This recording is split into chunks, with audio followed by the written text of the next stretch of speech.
মিছিলে এসেছে, আমরা সবাই করতালের মাধ্যমে তাদেরকে আমরা স্বাগতম জানাই। জোরে তালে।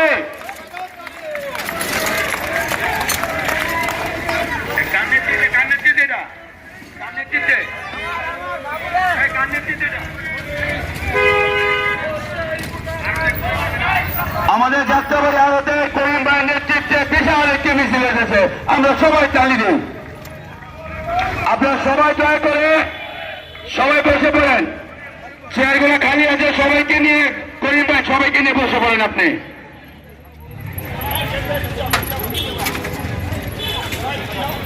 বক্কর ভাই, বক্কর ভাই বলছেন, বক্কর ভাইয়ের নেতৃত্বে বিশাল মিছিল যে এসেছে, আমরা বক্কর ভাইকে অনুরোধ করে আপনার কর্মীদের নিয়ে সবাইকে নিয়ে বসে পড়ুন।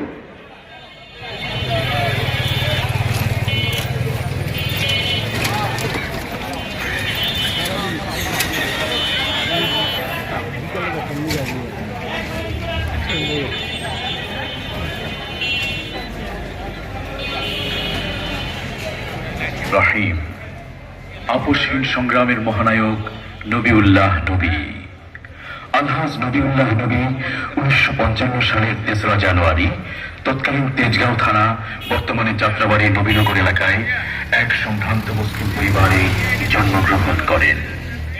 তার প্রাথমিক শিক্ষা ও মাধ্যমিক শিক্ষা শুরু হয় গ্রাজুয়েট হাই স্কুল থেকে। পরবর্তীতে হোসেন শহীদ সোহরাওয়ার্দী কলেজ থেকে উচ্চ মাধ্যমিক এবং জগন্নাথ কলেজে অধ্যয়ন করেছিলেন। তার পিতার নাম হাজী মোহাম্মদ সুরুজ্জামান। তিনি দিল্লি দেওবন্দ মাদ্রাসা থেকে মাওলানা পাশ করেন। তিনি একজন খ্যাতনামা ব্যবসায়ী ও সমাজ সেবক ছিলেন। তিনি দীর্ঘ 35 বছর জনগণের নির্বাচিত প্রতিনিধি ছিলেন। তার হাত ধরে এলাকায় অসংখ্য বিদ্যালয়, মসজিদ, মাদ্রাসা ও ঈদগাহ মাঠ গড়ে ওঠে। তিনি মানুষের হৃদয়ে আজও অমর। আলহাজ নবিউল্লাহ নবী 1978 সাল থেকে শহীদ রাষ্ট্রপতি জিয়াউর রহমানের আদর্শে অনুপ্রাণিত হয়ে প্রথমে জাতীয় গণতান্ত্রিক দল জাগ দলের মাধ্যমে রাজনীতিতে যুক্ত হন।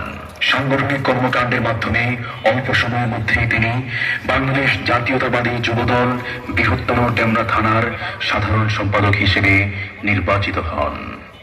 1991 সালের জাতীয় সংসদ নির্বাচনে অবিভক্ত ঢাকা 4 আসনে বীর প্রার্থীর প্রধান নির্বাচন সমন্বয়কারী ও 1994 সাল থেকে তৎকালীন 86 নং ওয়ার্ডের টানা 9 বছর নির্বাচিত কাউন্সিলর হিসেবে দায়িত্ব পালন করেন।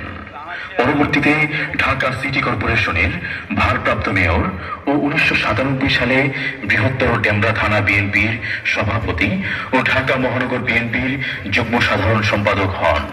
পরবর্তীতে যাত্রাবাড়ি থানা বিএনপির সভাপতি পদে নির্বাচিত হন। 2017 সাল থেকে ঢাকা মহানগর দক্ষিণ বিএনপির সহ সভাপতি, পরবর্তীতে ঢাকা মহানগর দক্ষিণ বিএনপির সিনিয়র যুগ্ম আহ্বায়ক এবং ঢাকা মহানগর দক্ষিণ বিএনপির ভারপ্রাপ্ত আহ্বায়ক হিসেবে দায়িত্ব পালন করেন। নেতৃত্ব কোনো একদিনের ফসল নয়, এটি দীর্ঘ সাধনা, ত্যাগ ও অধ্যাবসায়ের ফল। নবিউল্লাহ নবী এই নামটির পেছনে লুকিয়ে আছে প্রায় 45 বছরের রাজপথের ঘাম, রক্ত আর সংগ্রামের ইতিহাস। ঢাকার রাজপথের প্রতিটি ধূলিকণা তাকে চেনে তার আপসহীন দৃঢ়তা। প্রায় 45 বছরের এই অবিরাম পথে চলাই তাকে গড়ে তুলেছে একজন সত্যিকারের জননেতা হিসেবে। বিরোধী দলের রাজনীতি করতে গিয়ে যে মূল্য তিনি দিয়েছেন, ঢাকা শহরে তার সমপরিমাণ জেল জুলুমের শিকার তার মতো আর কেউ হয়নি। স্বৈরাচার হাসিনা সরকারের আইন শৃঙ্খলা বাহিনী তাকে গ্রেফতার করে যে অমানবিক নির্যাতন করে, সেই দৃশ্য সহ্য করতে না পেরে তার মমতাময়ী মা মৃত্যুবরণ করে। আলোচিত ট্রেন পোড়ানো মিথ্যা মামলায় তাকে গ্রেফতার করে নির্মমভাবে নির্যাতন করে। সেই দৃশ্য সহ্য করতে না পেরে তার স্ত্রীর হৃদযন্ত্রের ক্রিয়া বন্ধ হয়ে দীর্ঘদিন হাসপাতালে চিকিৎসাধীন অবস্থায় মৃত্যুবরণ করেন। এছাড়াও তার পরিবারের সদস্যদের প্রতিও জুলুম নির্যাতন অব্যাহত ছিল। তার মতো এত রাজনৈতিক মামলা আর কারো কাছে জমা হয়নি। দমন পীড়ন, নির্যাতন, মামলা আর গ্রেফতারের ভিড়ে তার সংগ্রামী পথ পরিণত হয়েছিল এক জীবন্ত মহাকাব্যে। তার অবদান ইতিহাসের পাতায় স্বর্ণাক্ষরে লেখা হওয়ার যোগ্যতা রাখে। অভ্যুত্থান ও যাত্রাবাড়ি তার মূল্যায়ন হওয়ার কথা ছিল অনেক আগেই, তবুও সময় তাকে আবারও নিয়ে আসে এক ঐতিহাসিক পরীক্ষার সামনে। 2024-এর জুলাই অগাস্টের বৈষম্য বিরোধী ছাত্র আন্দোলন, যেখানে চলে ওঠে যাত্রাবাড়ির মাটি থেকে প্রতিবাদের স্ফুলিঙ্গ। এই আন্দোলনের ঢেউয়ে পতন ঘটে স্বৈরাচারী শেখ হাসিনার ক্ষমতার মসনদ।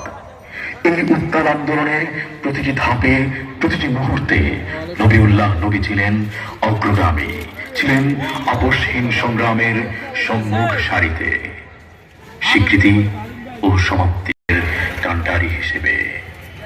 ধানের শীষ প্রতীক তার হাতে তুলে দিয়ে নেতৃত্বের প্রতি তার প্রায় ৪৫ বছরের আনুগত্য ও ত্যাগকে দিয়েছেন সার্থক স্বীকৃতি।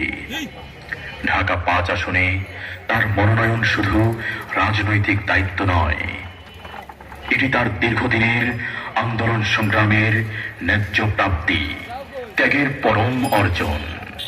আলহাজ নবিউল্লাহ নবী, তিনি পেয়েছেন তার যোগ্য প্রাপ্য, জনতার ভালোবাসা, দলের আস্থা এবং ধানের শীষ প্রতীকের গৌরবময় দায়িত্ব। নবিউল্লাহ নবী আপোষহীন সংগ্রামের মহানায়ক।